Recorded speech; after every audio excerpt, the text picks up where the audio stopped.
Brilliant. Okay, so thank you so much for joining me, especially after lunch. So I hope you're all really excited to basically look at every single technology that I try not to make my title too long, but we will at least touch on some of these, which is fantastic. So just to recap the title of this talk, it's titled Using Django, Docker, and Scikit-learn to Bootstrap Your Machine Learning Project. Something I do want to point out is that all these slides are actually available with a bit.ly link on the bottom left-hand corner. I also will be sharing on Twitter, and I will also be sharing the code, which I will not be doing any live code today, but I do have a repository up and would love people to use things, break things, tell me that I need to add things, so that'd be really fantastic. But yeah, so I would like to start off a little bit with a story about something that happened to me recently. So I'm guessing many of us use some kind of communication tool like Slack at work. Yes? Okay, great. So on August 1st, I got this fantastic ping from a coworker of mine, Matthew, who basically was like, hey, I've got questions. The interface on this model changed. What happened? What's going on? Blah, blah, blah. And I'm like, wait, hold up. There's a few models, and there's a lot. What changed? What explicitly is the model version you're talking about? I don't understand. And I think this right now speaks to kind of the problem space I'm currently in, which is tooling around data science teams. So yeah, this just happened to me on August 1st, and it's only August 15th, so the struggle is real. I'm still in this problem space trying to think through this quite a lot, and would love to hear any feedback you have. So August 1st, Matthew pings me, and I'm like, okay, well maybe I can go and piece together what this model is. I go jump on GitHub and look at where the data scientists are chucking code in. I go into one of the data scientists' projects repository, and there's just 10 Jupyter notebooks in there with a lot of code, a lot of things I don't understand in them, and I'm just like, okay, I have no idea which of these Jupyter notebooks dumped the model that is on this Kubernetes service that Matthew, you were using. So hold on, let me go look. So I go look and see if I can piece together the story from the Pickled version of the model. And we store those on S3. And looking at S3, you'll notice June 12th, July 25th. Okay, there's something called latest, which is maybe correct, I hope. But you'll notice the size of the model is exactly the same. And there's been 5 to 6 weeks between these two models being dumped in there. And I'm not exactly sure which one it is. So that is pretty much my struggle every day. I'm kind of somewhere in this place where I'm lost. I'm not exactly sure which model someone's using. Yes, this is the correct version. Yes, this is the interface. Where are we with our data science team, and what are our best practices? So I'm going to talk a little bit about a few things today. But before I get started, I did want to do a quick introduction to who I am. Hi, my name's Lorena Mesa, and as our session runner indicated, I am totally a big Star Trek nerd. I paid way too much money to meet Captain Jean-Luc Picard, which was fantastic. But something a little bit about me is I've actually come out of the world of being a political scientist. So a few years ago, I was like, I can do SQL and Python, and I like this code thing. So I went through an immersion program at Dev Bootcamp in Chicago, and I've been with the Sprout social engineering team ever since May 5th, 2014. It's been really exciting. In my time there, I've been on the platform team, working on 2 different parts of the platform. And the last year and some change, I've been on our brand new data science team. I will talk a little bit about the anatomy of our data science team, but what I do want to point out is our data science team is newer, and we are growing quickly, which is kind of where this talk comes from. Some other things I do, I help run PyLady Chicago, and I do sit on the Python Software Foundation Board of Directors. I think there's a few of us here at DjangoCon, so if you do have any questions or want to know more about the PSF, this is just my call to you. Come speak with us. We're super happy to get to know who you are and learn more about your needs. So in regards to today's talk, we're going to be kind of going through these 5 items. We're going to chat a little bit to get some common language around what machine learning is. We're going to talk about the anatomy of a data science team, because I know with Django and with Python, we can get people from a broad variety of disciplines. So I do want to make sure we talk a little bit about data science and how my team kind of functions. Then we will high level talk about the engineering of a machine learning problem. We'll then move into thinking about machine learning engineering using some of the latest and greatest buzzwords like Docker, Django, because we're at DjangoCon, Scikit-learn, and some other goodies. And then we'll kind of leave with some open questions about what could be next for the project I'm working on. Maybe what are some ideas for you all if you work on data science teams, what we could use in the ecosystem for data science infrastructure, and then also tools for more learning. So great, what is machine learning? I always get a little bit of a kick out of when people think about what machine learning is, like input. Hi, I'm Johnny 5. If you don't know what Johnny 5 is, it's a really ridiculous movie, kids movie from when I was little, where you have like a super fancy, like intelligent robot who can do all the things. And I think sometimes that's what people may think when they think of machine learning, especially if they don't work in an organization that has some kind of data science practice already. But for lack of a better word, I do like to always try to find some common jargon just to kind of orient myself and think through, well, when we talk about machine learning, what is it that we're actually getting into? So rather than read this wall of text, I just want to kind of highlight some of the big things here. So machine learning, it's a subfield in computer science, does pattern recognition, computational learning, artificial intelligence, blah, blah. I'm sure we've heard a lot of that. So I don't really care so much about that. What I do really want to focus on is machine learning explores the construction and study of algorithms that can learn from and make predictions on data. So the big thing here, algorithms. We all know what that is. Data, we work with it all the time. And making predictions on data, cool. We now have some grounded language to think about machine learning. But let's not stop there. Let's think about it maybe in a little bit more of a traditional way that some of us who maybe have computer science degrees may have been exposed to machine learning in a language like this. So I found this language to be very useful. It comes from Tom Mitchell, computer science professor at Carnegie Mellon, where he frames machine learning with these 3 pieces. The emphasis here is that a computer program is said to learn from experience E with respect to some task T and some performance measure P if its performance on T as measured by P improves with experience E. So when we are talking about our algorithms are going to be doing some task. They're going to be using data, and from that data, we're going to be trying to derive some insights so that we can go ahead and make predictions on what new things may be happening out there. Depending on the features you're building, there's going to be some task, some kind of thing we want to accomplish. And how do we know if we're doing things correct? Well, we have some idea of a performance metric. Okay, so just because I like to kill everything with details, I think it's always good to have a little bit of a toy problem to think about when we think about what might be some ways in which we do machine learning in our day-to-day, and what are some toy projects we work on. So Sprout Social, where I work, is a largely business-to-business social media management and analytics tool. So something we work a lot with, social media data, so text data, that's a really big thing for me. So text data, that's something that I think we might have all heard about. We've all had things like the spam filter in our inbox. It marks something if it's spam or not. Well, let's maybe take that example a little bit further and think about a different example. So the idea here of something else we could think about as a machine learning problem could be predicting altruism with a naive Bayes classifier. So I'm guessing some of us, I hope many of us, like pizza. Yes, especially if it has like the words free associated with it. That makes me really excited. So what would you all do to get free pizza? Do not scream it out loud. I'm just gonna brainstorm up here. Let's see, would you maybe run a marathon?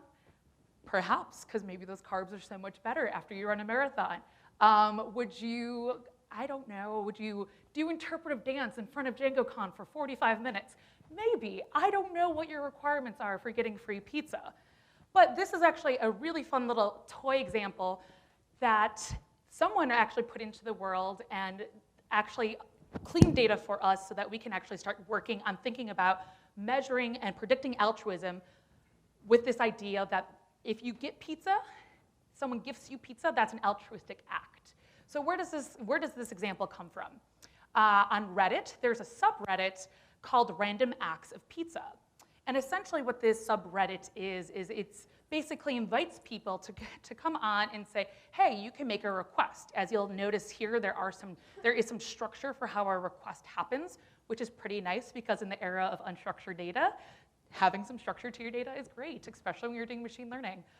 So in line item 2, we have write your request, post, and submit it. Remember to start the title with request. So yeah, there's some ideas here, but essentially this is a subreddit on Reddit where people can go and basically make requests for free pizza, and then the community will upvote or downvote. And based on the rules of how this works, eventually when you have so many votes, yep, you're gonna get a free pizza, or someone might just buy it for you. So if you're hungry tonight, maybe you can do this tonight. Some examples of text of free pizza. Oh goodness, I really got a kick out of these. The first one, I actually have money for the pizza, but all I have is a $50 bill. And the delivery boys don't accept anything larger than a $20 bill. So that was actually the text of someone's request. Another request that someone made was, I've got a guitar in one hand and on the other a pizza pie. So I guess they were just like trying to get someone excited. They're like, I'm already almost there. You just have to buy me the pizza. But as you can see, these kind of requests, they can be all over the place. They can be kind of silly, and some of them are actually a little heartbreaking to read. So in this toy example, the data science competition website Kaggle actually already had cleaned this data set and made it easily downloadable. So it's probably very hard to see, but on the right-hand side is a snippet of some of the JSON blobs that represent the training data for this problem. You've got a lot of features in there, including the request text, which is some examples of things I gave you. You've got the number of votes. You have the user information of who requested it, the date it was requested, things like that. So that's kind of example of your training data. And then essentially what this problem does is it says, hey, I want you, given these 5,671 requests, of which 994 of them are labeled as true, and the rest are labeled as false, I want you to write a model, a machine learning model, that can actually predict and tell me if, when I get a new request coming in, if that request is going to be successful or not. So for a machine learning problem, this might be an example of a classifier. I don't know, maybe you've got a new wonky app idea where you want to, I don't know, hack your way to all the free food in the world. Maybe this is your way of like bringing machine learning to your application. So you have some idea of text data, and you've got some historically labeled examples of things that were successful or not, and then you can use that when you're constructing your model to help you make future predictions. So to reframe this in the language that we saw earlier from Tom Mitchell, we have the task, which is classifying a piece of data. Essentially, the question is a pizza request successful? Or if we ask it differently, is this an act of altruism or not? Our experience here is going to be the labeled training data, which essentially is like a CSV where you have a request ID, and you just got a Boolean representing true or false if that request was successful or not. And our performance measurement, is the label correct? That's pretty much your performance measurement, because when you're working with labeled data and you're actually going to go ahead and predict on some of that training data, if you have the label already, you can go just and check and see, hey, did I actually successfully predict this thing or not? So in the example kind of machine learning, maybe you have some kind of classifier problem like this. You have your task, you have your experience, and now you've got some notion of a performance measurement. What next? Okay, so we've talked a little bit about what machine learning may look like for you as an engineer, what kind of decisions you have to think about, what kind of data you may be working with. So it could be text data, it could be other things about the pizza request. Maybe you're looking for if something is incorrectly capitalized in the request. Maybe there's other characteristics of the data that you want to look at beyond just like the words that are in it. Well, with a data science team, something to think about is that you've got kind of a few folks who are working on these problems. It's not just going to be not just your developers. So kind of borrowing this from IBM's UX personas as applied to engineering, they highlight the idea and the differences between the app developer, the data scientist, and the data engineer. So the data scientist is actually going to be someone who's going to be going in there doing a lot of the feature engineering. They're the ones who are going to be trained on the different statistical methods and algorithms. And your data engineer is going to be the one probably building the pipeline, the the infrastructure around this, making this thing happen. And then your app developers perhaps are the ones actually bringing the model and putting it into the application and making it so a user can actually use this feature or not. So in that world, let's talk a little bit about my data science team. So you may have seen this Venn diagram of madness, as I like to call it before, where, with the idea that someone has all of these skill sets, to me, is just a total fallacy. The idea that you're gonna have math, stats, subject area expertise, and computer science, and that's the unicorn, which allegedly is a data scientist. No, I can tell you that's definitely not the case. In the kind of the context of my team, we've got a team that's been growing pretty quickly, like I said, about a year and some change. So we've got 4 data scientists. We've got someone who comes from natural language processing, a PhD, who has spent a lot of time in computer science and working with NLP. We have folks who've come from predictive analytics, economics. Now we also have a person who came out of their postdoc doing chemistry. Then there is me, the lone sole software engineer in the team. And like I said, I came from the platform engineering side of things. And I've done a little data analytics in my time as a person in the professional world. We do also have some designated infrastructure support, but largely that is still kind of in our wheelhouse. So why is that a problem? Great, we've got PhDs who are wearing the title of data scientist. There's me, and we have some infrastructure support. Why do I care about that? Well, I think this can give you an idea. So from the keynote that Jack van der Plas did this year in Portland, he talks a lot about the variety of tools that are in Python's scientific stack. You've got Scikit-learn, you've got a lot of different IDEs you can use, like DataGrip. You have tools like pandas. You have a lot of visualization tools and plotting tools, and also just like the actual work of developing the model and executing. You've got things like Jupyter Notebooks. This is a big world that people can pick up and select tools from.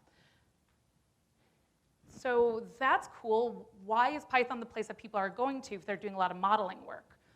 The good thing I like to think about, and why I get excited about data science in Python, is namely that it really is a place where we can kind of mash a lot of things together. In the scientific community, there's a lot of work, for example, in the astronomy field, using Python to do a lot of analytics and visualization. Kind of, again, reframing what Jack van der Plas highlights, Python acts as a glue. It plays well with other languages. We've got our batteries included kind of idea here. We don't have to go and write a lot of proprietary code just to go in and start working with data right from the get-go. Python's simple and dynamic, and it has an open ethos well-suited to science. So that's all fine and dandy, but again, on my side, I'm the one software engineer on my team with people who come from a variety of different academic disciplines, and the kind of tools that they can use can broadly vary depending on the types of machine learning problems we're working on. So to kind of think about what is the motto for my team, or maybe what's the motto for me as a person supporting a data science team, I'm going to modify Professor Ralph Johnson's quote here. And instead of saying before software can be usable, it must be reusable. I'm going to say explicitly before machine learning can be usable, it must be reusable. We have a lot of different expertise. We have a lot of open source tools. We have a lot of different kinds of problems people can use. And I think it's leading to, it can be a little overwhelming, is kind of the thing I want to highlight. So back to this idea of machine learning. One thing that we've had to think a bit about is what kind of problems are we going to answer, and what does that look like when we're answering those problems? So back to that example of the predicting if you're going to get a free pizza or not. So we might have text data there, but that could, depending on the machine learning problem you're working on, you might have a variety of other data sources that you're integrating. And this kind of component of like shaping the data in the format that you need, selecting and then maybe munging the data into the format that you need as well, can be quite expensive. So we call this feature engineering.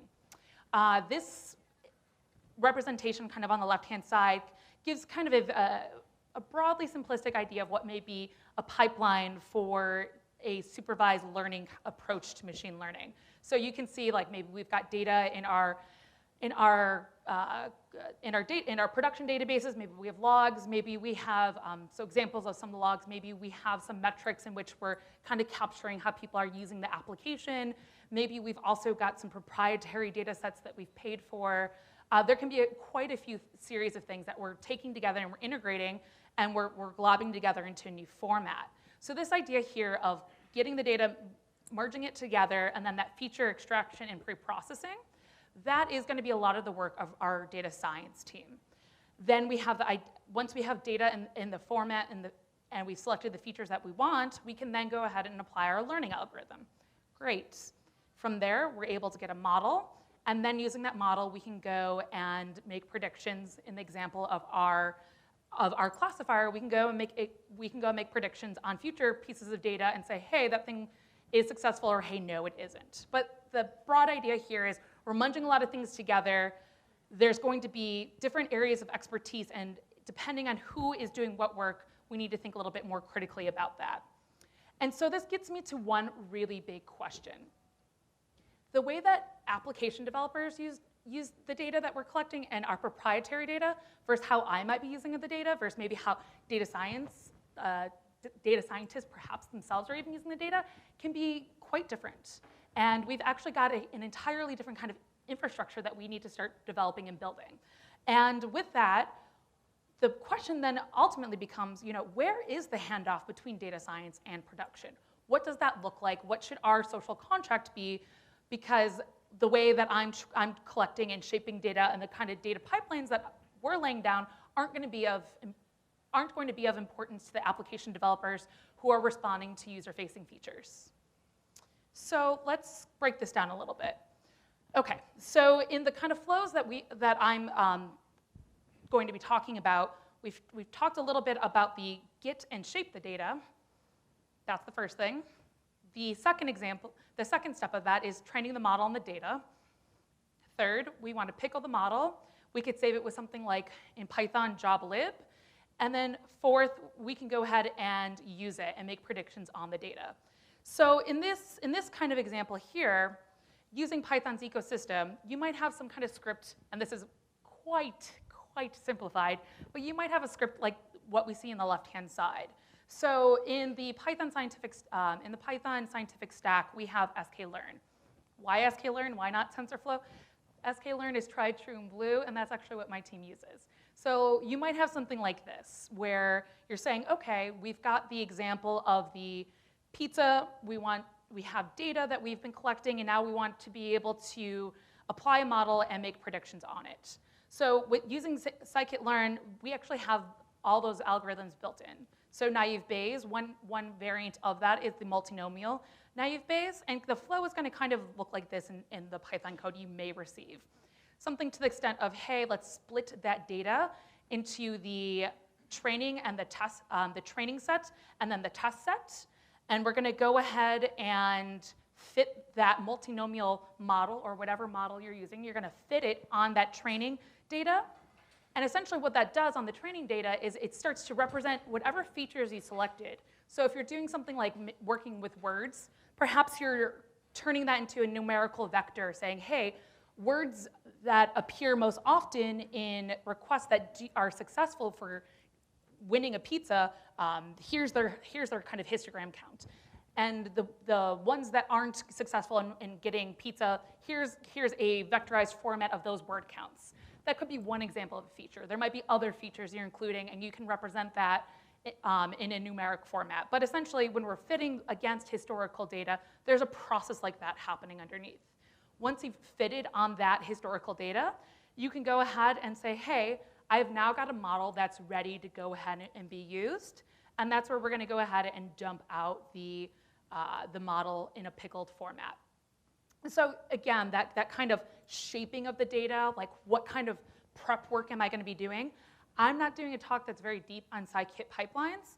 If you are curious about that, there's a fantastic talk I recommend from PyData Chicago, August 2016, about 40 minutes that goes in and talks about different transformations you can use and things like that. I have it linked to my slides.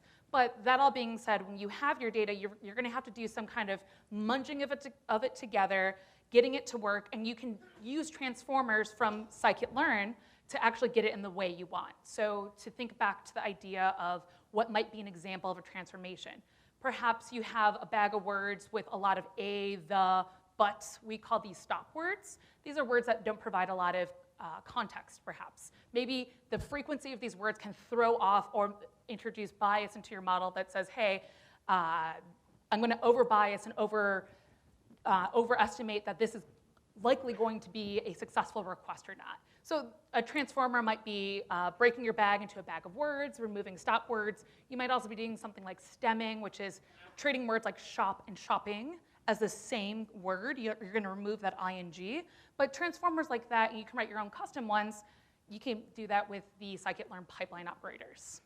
So when we're back into this flow, we've got training examples. We've got the forming of the data in the format it needs, and then we're going to go ahead and apply that learning algorithm.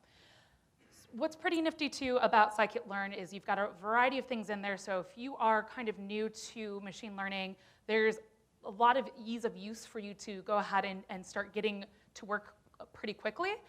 So I would encourage you to go ahead and explore a lot of that. And then you do have some metrics that are also built into scikit-learn. We'll see that a little bit at the end. But for the context of the machine learning that I'm talking about and that I work with, this is historically our flow. We've got supervised learning. We have some previous data that's been formatted in some way. We'll use scikit-learn, apply transformations, get it into the format that we need. Then we can go ahead and fit the model on it. We'll take that model from scikit-learn, and then we can dump that model using joblib in a pickled format, and then that thing is ready to go.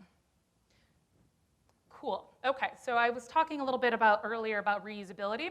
So we've got a flow. We've talked a little bit about what the code may look like for if you're using Python to do machine learning, explicitly following with the example of a supervised naive Bayes example. So reproducibility does matter. So how do we engineer for that? OK, I really think social media data is just so fantastic. Imagine you have to develop a machine learning model that says, hey, the sentiment of this tweet is positive, or it's like a warm, good feeling. You know, however you want to slice and dice it, you have to like separate negative from positive. Well, here's the thing. Emojis are a part of text data. The idea of having, I think it's called tears of joy, people use that so differently. You have some folks who think that that's actually like someone who's like sneezing and crying. You have people who use that, and they may think that it's like a very positive, exciting thing. So the example here from the tweet, it says, I'm laughing so hard, tears of joy, tears of joy, tears of joy, lots more tears of joys, hashtag mentally dating Justin Bieber. And the shirt says, single taken X mentally dating Justin Bieber. So if I were to ask you, is this a positive or negative thing? I'm very curious what you would say, because I would say, not so positive. I'm not a huge Justin Bieber fan. Like, I would think that tears of joy is tears of just like utter destruction. I don't care. This is not a positive tweet. Another really fun one that I've come across before is the purple heart emoji. So, you know, super sad that Prince is no longer with us, but Prince, purple is the color of Prince. And if you're looking at tweets that use the purple heart, especially around the anniversary of Prince's passing, which I believe was April of this year, was the 1-year anniversary, you start getting a lot of purple hearts. And so let's look at this tweet. The Prince estate has announced at Pantone's new purple hue, named in honor of Prince's famous love symbol. So to me, I'd be like, oh, that's so cool. We're remembering Prince, and we're empowering Prince. To other people, they might still just be, you know, watching Purple Rain and just utterly destroyed by things. So, you know, we have all these examples of kind of inconsistencies, right? So reproducibility does matter. If I have a machine learning model that's predicting the sentiment of something, ideally we would want it to be consistent, right? Yeah, I would hope so. But there's a lot of context there. And so this is where things can get a little tricky. And I'm not even going to start on the hashtag LOL sob, because that's a silly one. So the idea here about data and kind of data governance, who owns the data, who's doing what, how are we going to get consistent results? So in the pipeline operator of things, I want to be able to look at my system and think of black boxes. I know that I've got the black box that shapes data and does things. I've got the black box that spits out a model. And then I've got the black box that can go ahead and be called and make a prediction, right? So I'm going to say, as an engineer, what I care about is developing tools that will help me get this reproducibility. So that's where I'm going to start saying Docker is fantastic. And also, I just really like Docker's imagery. It makes me very excited. So containers. There is a very awesome talk later today on Kubernetes. And there's also a talk saying, like, I think the talk is end-to-end Django on Kubernetes, which is fantastic. But yeah, so containers. Let's get into containers and talk a little bit about it. So Docker. I'm guessing probably most of you have used it, but it's always good to get a refresher if you have not. So you can think of Docker as basically a big executable tarball that has an explicit format. So for me as an engineer, I might be like, oh, the code that actually does the thing, any kind of libraries I need to help me write the code to do the thing, and maybe any system tools I need. Cool.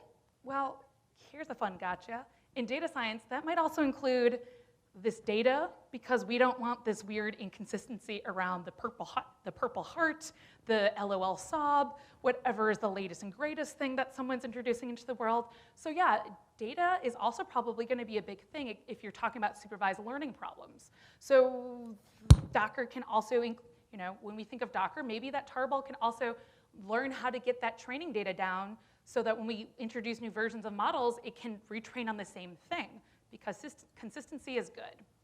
And again, why use Docker? I just have to steal from Kelsey Hightower, who eloquently said, the first rule of Python is that you don't use the system installed version of Python. I mean, I'm sure many of us have struggled. I know, having run Django girls quite a few times, telling everyone, do not use the Python that's installed on your machine. I will LOL sob all day.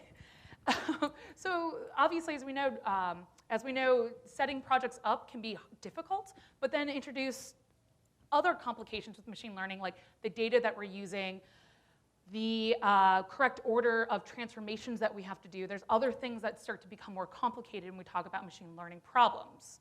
So for the Docker end of this, I'm going to say what's really cool is Docker allows us to make a container, which basically takes a snapshot of how that code works at that given moment, and then we can just put it somewhere. And then we could check it out later if we want. So we do this with a Docker file. And essentially what the Docker file does is you'll have steps in your code. And what's really nifty is if you have the same procedure in your Docker file time after time, you won't need to re-download everything. It's essentially caching layers. So only when you make changes in your Docker file will it have to go and re-download things, which is great. We're now making our lives a little bit easier with setup. So when we write the Docker file, then the second step is you build the Docker image, which would look something like Docker build with the tag. This is the name of the model, predicting altruism. Give it a tag of latest. And then if I wanted to run that Docker container, it might look like from the command line, Docker run detached, mirroring, associating port 8888 to 8888, and use a Mountable data directory volume. So as an example of a Docker file, essentially what this is doing top to bottom, this is an example of maybe what I would give a data scientist for them to go ahead and start working on their stuff so that I can say, okay, now save things so that I can check things out when you give me the thumbs up that you've got a model that you want me to download and work with. Essentially from the top to the bottom, what this is doing, it says use a Python 3 image, go ahead, add some users.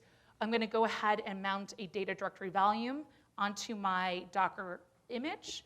And then I'm going to go ahead and install the requirements. And then I have this entry point, which basically says spin up a Jupyter notebook. That's my Docker file.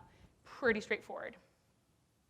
So with Docker files, we can easily start controlling when changes happen because you can build a snapshot of what the code, what the data, what all that looked like at a point in time. So I'm a big fan of using the Mountable data directories. Essentially what that allows us to do is it takes data on a directory on your local system, and then it's going to go ahead and mount that into the image.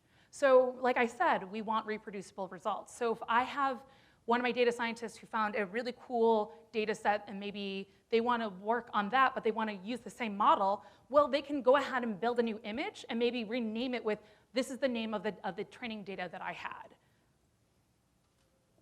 So in thinking about how I can get my data scientists to work, essentially what I would argue for them to do is go ahead, I want you to use this Docker file, we're going to have a mountable data directory, which includes your Jupyter notebook, which is going to have your exploratory code to, again, batch that process of scikit-learn, pick the naive Bayes or whatever classifier you're using, then go ahead and transform the model, transform the data using those transformers as the data scientist selects, and then pickle the model and build it and dump it into this Docker image.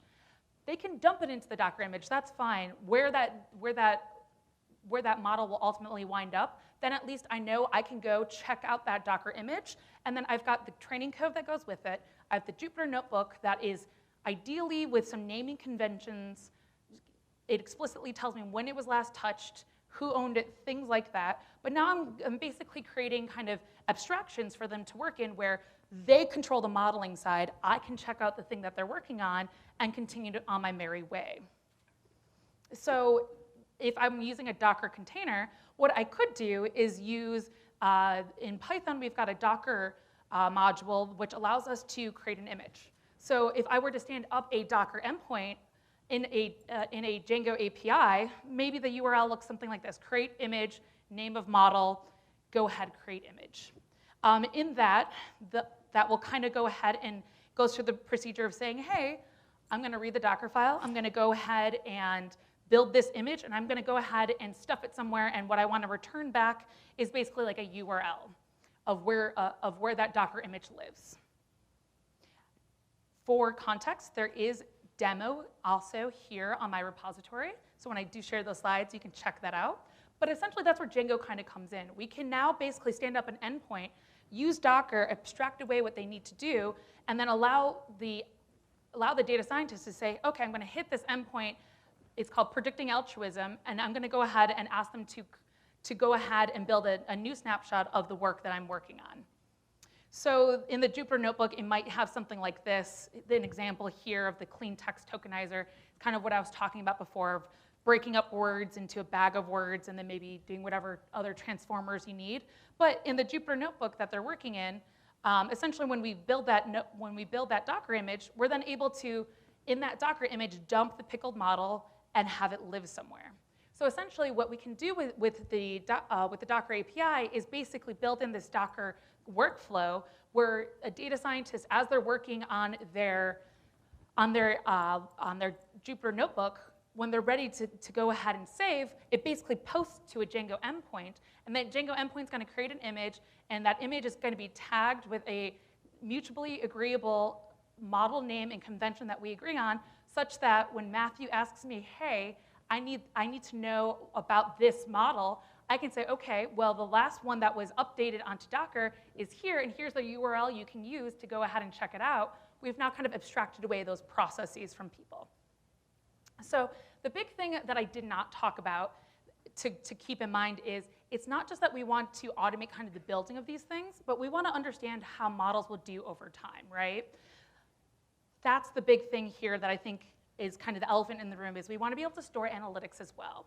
So currently what my team's working on is we're using the Django admin to start bringing in some of the analytics that we get with Scikit-learn. So on the right-hand side, you'll see there's a chart of false positive versus false negative to see if we can start lifting some of those metrics out so that when we train against that historical training set, we now have consistency. It's like, OK, model variant 1, here's the results of false positive, false negative. Model variant number 2, here's the results. Such that when we start looking at maybe what's the best model, we can start surfacing those in the Django admin view.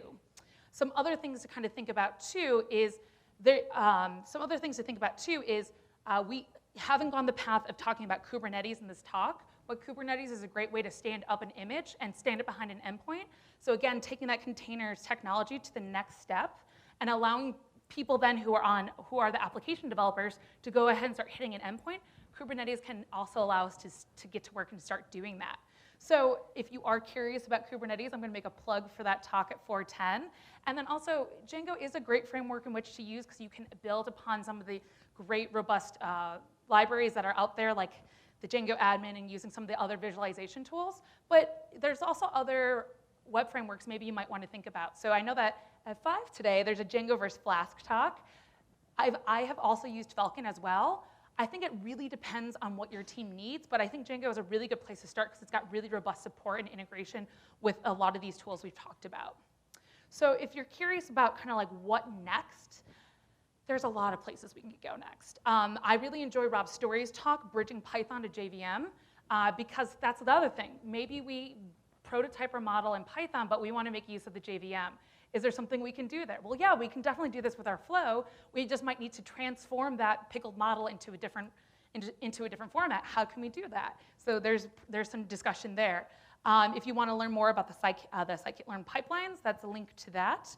But also, last but not least, I do have 2 repositories. One that allows you to work with the Mountable data volumes with already a full-fledged pizza altruism model that you can use and do what you want to your heart's content to start playing with. And then also, I do have it stood up in a Django wrapper, which is pretty great. So that all being said, what do you see in the image? Cartoon Clip Art Network? I don't know. I'll say I hope we see lots of free pizza.